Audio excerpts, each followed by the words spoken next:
విజయ్ తమిళనాడులో టీవీకి పార్టీ అధినేత విజయ్ గారు రెండు చోట్ల పోటీ చేసిన రెండు చోట్ల గెలిచాడండి ఆయన. కాకపోతే ఆంధ్రప్రదేశ్లో జరుగుతున్న చర్చ ఏంటంటే కనుక పోటీ చేసిన రెండు చోట్ల విజయ్ గారు గెలిస్తే పోటీ చేసిన రెండు చోట్ల కూడా పవన్ కళ్యాణ్ గారు ఓడిపోయారు. దీని మీద కంపేర్ చేస్తూ కొంత చర్చ ఏదైనా నడుస్తుంది. కొన్ని టీవీల్లో డిబేట్లు నడుస్తున్నాయి, కొన్ని సోషల్ మీడియాలో వీడియోలు వైరల్ అవుతున్నాయి. ఏంటంటే కనుక పవన్ కళ్యాణ్ గారు పోటీ చేసిన రెండు చోట్ల ఓడిపోయారు, కానీ విజయ్ గారు పోటీ చేసిన రెండు చోట్ల గెలిచారు.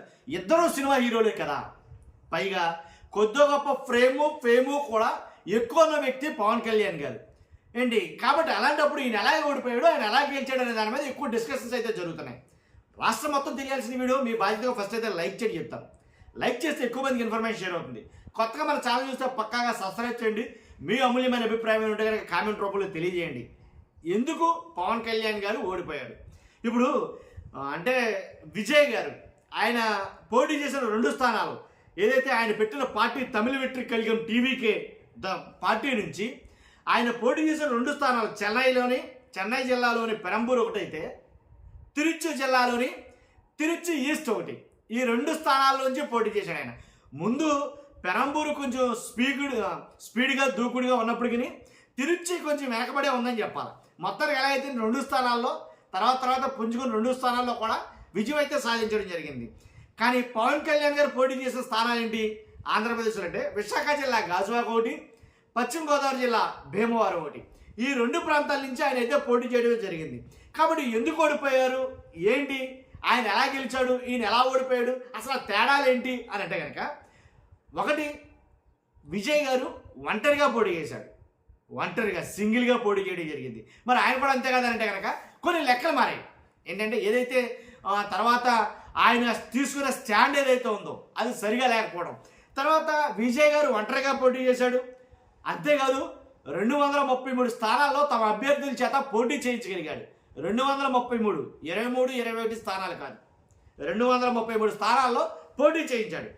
పోటీ చేసిన రెండు నియోజకవర్గాల్లో నెగ్గాడు. తర్వాత అంతేకాదు పార్టీ పెట్టిన 9 రోజుల్లోనే పార్టీ అధికారంలో రావడం, తాను సీఎం అవడం అయితే కనుక జరిగింది. తర్వాత సీఎం కావడానికి పొత్తు పెట్టుకున్నారా లేదా తర్వాత అంశం అది. కాబట్టి అంటే ఇప్పటికీ పవన్ కళ్యాణ్ గారు మరి సీఎం అవుతాడా? ఆల్రెడీ విజయ్ గారు అయ్యారు కదా, పవన్ కళ్యాణ్ గారు సీఎం ఎప్పుడు అవుతారు అని చాలామంది నిన్నటి నుంచి ఎక్కువ ప్రశ్నలు అయితే కనుక సోషల్ మీడియాలో నెట్టింటా వైరల్ అవుతున్నాయి.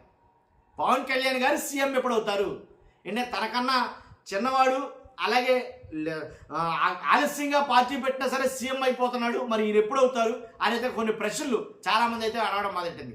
పవన్ కళ్యాణ్ గారు చెప్తున్న మాట ఏంటి, సీఎం అవ్వాలంటే కనుక నేను కాదు సీఎం చంద్రబాబు నాయుడు గారే, ఇంకో 15 ఏళ్ల పాటు ఆయనే ఉంటారు, ఆయన కిందే మేము ఉంటాం. అర్థమైందా మీకు? చంద్రబాబు నాయుడు గారి కిందే మేము పనిచేస్తాం, కాబట్టి ఆయనే సీఎం మాకు. అదైతే కనుక ఎక్కడ దొరికితే అక్కడ, సందర్భం ఎక్కడ కుదిరితే అక్కడ, సందర్భం లేకపోయినా ఒకవేళ స్పేస్ లేకపోయినా స్పేస్ తీసుకుని మరి పవన్ కళ్యాణ్ గారు చెప్తున్న మాట ఏంటంటే 15 ఏళ్ల పాటు కలిసి ఉంటాం, ఆయనే సీఎం. ఆయన తర్వాత ఎవరు సీఎం? చంద్రబాబు నాయుడు గారి తర్వాత సీఎం ఎవరు అని అంటే లోకేష్ గారు. ఇప్పుడు ఆల్రెడీ లోకేష్ గారు సీఎం చేయడానికి ఆ రకంగా పావులైతే కదులుతున్నారు. మరి పవన్ కళ్యాణ్ గారు సీఎం ఎప్పుడు అవుతారా అంటే తెలియదు. అది question mark, big question mark అది. కానీ మరి పవన్ కళ్యాణ్ గారు సీఎం అవ్వాలంటే చాలు, ఉన్నదాంతో తృప్తి పడదాం, లేని దానికోసం ఎంపర్లాటం ఎందుకు, ఇది చాలు మనకి, జస్ట్ అధ్యక్ష అన్నాం చాలు అని అనుకుంటున్నారా ఏంటి పవన్ కళ్యాణ్ గారు? చాలామంది వాళ్ళ నాయకుల్లో కార్యకర్తలో ఉండే సందేహం ఇది.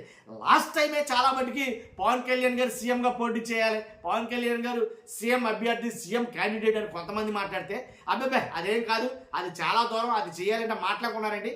మన పార్టీకి అంత సమర్థత లేదు, మనకంత సమర్థత లేదు, 175 నియోజకవర్గాల్లో పోటీ చేయడం అంటే సామాన్యమైన విషయం అనుకున్నారండి అని అయితే మాట్లాడడం జరిగింది.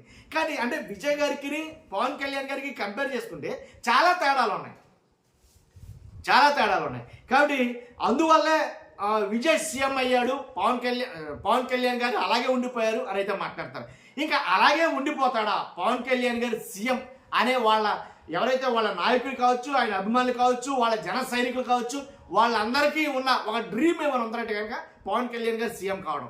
మరి సీఎం అవుతాడంటే అది ఒక కలగానే మిగిలిపోతుందా అనేది వాళ్ళకే డౌట్. అది ఆల్రెడీ కొద్ది గొప్ప చాలా మటుకి ఇక డిసైడ్ అయిపోయినట్టే. సీఎం అయితే కనుక పవన్ కళ్యాణ్ గారు కారు. ఇంకో 15 సంవత్సరాల పాటు చంద్రబాబు నాయుడు గారు తర్వాత లోకేష్ గారు గెలిస్తే మాట. అదైతే కనుక వాళ్ళు మాట్లాడుకోవడం జరిగింది. కానీ ఇన్ని తేడాలు ఉన్నాయి విజయ్ గారికి ఆయన. కాబట్టి ఎవరు సీఎం అవుతారు ఏంటనేది కాలమే నిర్ణయించాలి. చూస్తున్న మీరందరూ కూడా మీ అభిప్రాయాన్ని కామెంట్ రూపంలో తెలియజేయండి. ఫస్ట్ అయితే లైక్ చేయండి. Thank you very much.